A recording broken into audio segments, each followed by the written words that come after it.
आगे की साधना के लिए वे काशी में आए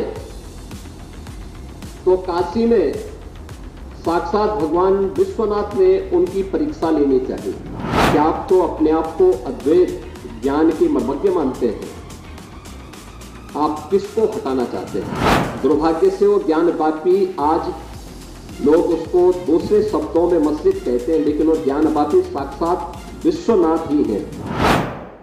आचार्य शंकर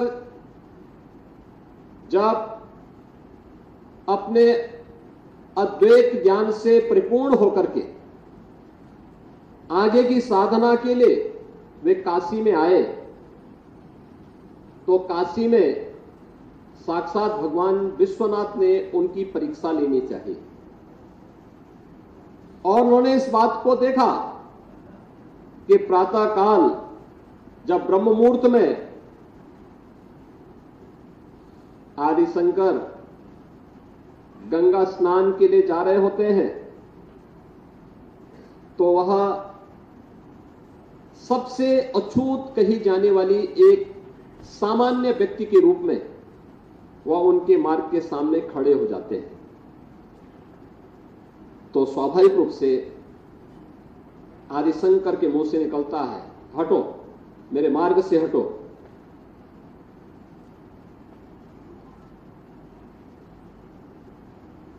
तो सामने से जो चंडाल होता है वह एक प्रश्न पूछता है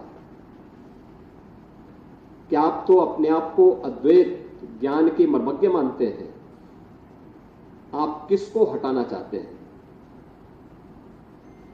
आपका ज्ञान क्या इस भौतिक काया को देख रही है, इस भौतिक काया के अंदर बसे हुए ब्रह्म को देख रही है। अगर ब्रह्म सत्य है तो जो ब्रह्म आपके अंदर है वही मेरे अंदर भी है।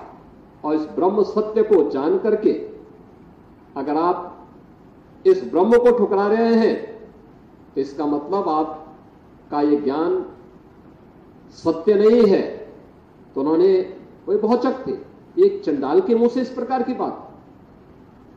उन्होंने कहा कि आप कौन हैं, मैं जानना चाहता हूं। उन्होंने कहा कि जिस ज्ञान व्यापी की साधना के लिए, दुर्भाग्य से वो ज्ञान व्यापी, आज लोग उसको दूसरे शब्दों में मस्जिद कहते हैं, लेकिन वो ज्ञान व्यापी साक्षात विश्वनाथ ही है। जिस ज्ञान व्यापी की उपासना के लिए आप केरल से चल करके यहां आए हैं, मैं उसका साक्षात स्वरूप विश्वनाथ हूं। तो वह उनके सामने नतमस्तक होते हैं और उन्हें इस बात का पश्चाताप होता है कि नहीं, ये जो भौतिक अस्पृश्यता है यह न केवल साधना के मार्ग का सबसे बड़ी बाधा है, बल्कि राष्ट्रीय एकता और अखंडता की भी सबसे बड़ी बाधा है। और इस बड़ी बाधा को अगर हमारे समाज ने समझा होता तो देश कभी गुलाम नहीं होता।